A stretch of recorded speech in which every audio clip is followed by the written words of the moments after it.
G'day guys, welcome to SuperCoach Swordplay. This is a very, very late upload. There's already been a game played earlier tonight, but I'll quickly go through my round 16 NBL SuperCoach review. Things are looking on the up for the first time this season. I've finally cracked inside the top 500. I've been closing in for about 6 to 7 weeks now and finally there. So really, really happy with that. High score of the season as well with a 624. And I think only once in the last 6 or 7 weeks I've gone under 500. So the team's coming along really, really well. And who knows, maybe a top 250 finish if I get a little bit of luck go my way in the last month. So really, really excited. But most exciting thing for me about NBL Supercoach at the moment is the fact that my good mate Steve from SDS is right up there in the overall rankings. Now, I forget what the exact ranking is, but I believe it's top 7 and he's only 40 odd points away from leader at the moment. So stoked for my man Steve. I'll be getting the pom-poms out and cheering for him hard. So I hope he can take it out. But either way, what a phenomenal season from Steve. And make sure you're following him and checking out all his preseason AFL content at SDS Supercoach. So I'll leave the intro for there, guys. I've already made my trades as the rounds already commenced. So quickly talk about that. May even go through a little bit of my history and then I'll let you go for this week and wish you all the best of luck. So let's see how the team's going and check out my trades for the week.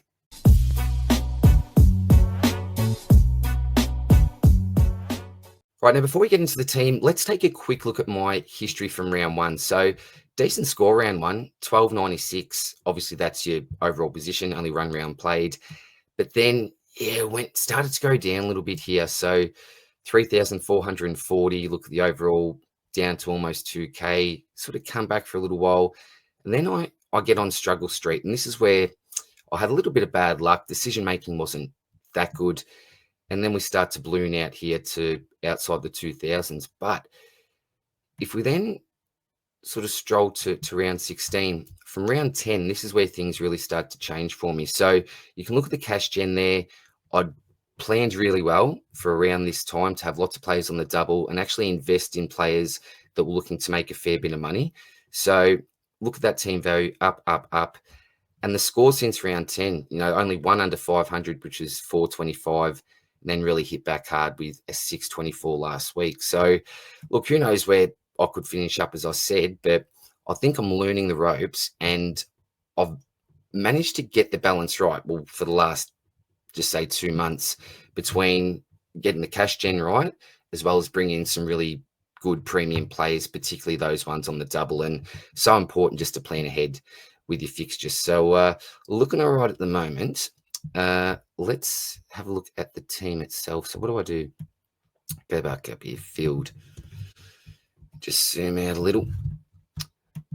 Get the fixture up. Now, this week, obviously we've got every single player on the double. All teams on the double, but then things start to change for the next 3 weeks. There's Cairns and Adelaide, who you really want to have players in your side. They've got an extra game, an extra double than many, many other teams. Teams like Melbourne, Sydney, no more doubles from now on for the rest of the season. So Xavier Cooks, you could still have him on field for a single. Absolutely, that's fine, but I'll probably look to move him on next week.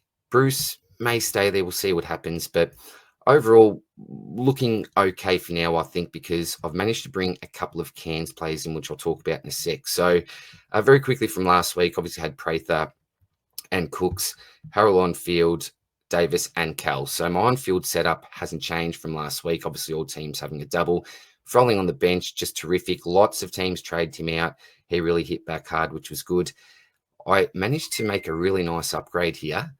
Peatling to Wardenberg. So I did have about 160K in the bank last week. And that's something I really want to focus on. It was bring some Cairns players in because they've got some nice doubles coming up and actually have a double the last game of the season. I only share that with one other team, which is Illawarra. The awkward thing with the Hawks is that after this week, they've got 2 weeks of singles, while some other teams have the doubles. And then you got that last game. So I'm definitely going to keep on to most likely Frolling, but definitely one of them. I'd like to keep on to Cal as well, but I'm not too sure if I'll be able to do that. But I think Peatling to Wardenberg is a fantastic trade up. I really, really like that. Harold has been wonderful. A little bit up and down for me at the start. Rocky relationship, Montrez and myself. But yeah, he's really hit back at the moment. Sam Menenga. Now, I need to give a shout out to my man, Michael Higginson, a regular viewer of the channel. And last week after I uploaded, he made a comment and said that Tyrell Harrison's actually out because I was originally keeping on to Harrison and I was trading out Sam Menenga. I ended up reversing that, kept on to Menenga, who was phenomenal last week. He's really continued that on this week. If I hadn't have known that, I would have missed out on Menenga's 60-odd, whatever it was, 65 the week before. Would have had Harrison there for a duck egg. And then this week as well, look at what he's done after one game. So, Mike, thank you very much, my man. Absolutely, yeah, wrapped with that. You're a legend, man. Thank you very much. But yeah, wrapped with Menenga. KD, you just got a really nice run. Adelaide as well. Cal have the double this week. I'm a little bit worried about those that have Bryce. So if you've got KD, Bryce, and just say these two forwards in the center that I've got, you are absolutely laughing, I think. But yeah, Cal within his own right should go well. Armstrong's the other bloke I brought in this week. So Walton Jr. may even be out for the rest of the season, definitely out for the next couple of weeks. So Armstrong's another bloke that doesn't necessarily have that huge ceiling, but I think he'd be pretty consistent. And bringing him in along with Wardenberg just prepares me for a couple of later rounds. So very happy to get him in for now. And then Bruce is a bit of a nothing pick. So he's really the only bloke that I'm not expecting much from. All the other guys here, particularly 1, 2, 3, I've got fairly high expectations for. Menenga at the moment is just an absolute bonus. So that is a team at the moment. I think the captain, it's really obvious. You got KD. If you had Cotton there, then that's probably a bit more of a decision. You could go with your Cooks. You could go with your Montrez. So probably not Cal. I believe that all the other 4 though are decent captain options, but I think it's so easy just to lock in KD. If you want to make up some ranks, go a little bit different, then you don't go KD, you go someone else. You maybe go your Cooks or your Praith. That will be even more of a pot, I think. But yeah, up to you. Just go with your gut and do what you think is best. So that is it for now, guys. That is it. As mentioned, next week, I may look, and I'll see how he goes, but I wouldn't mind getting one more Cairns player in, potentially Tanner Groves. Cotton doesn't have the double next week, but then he will the week after. I'd really love him just for a week if I can.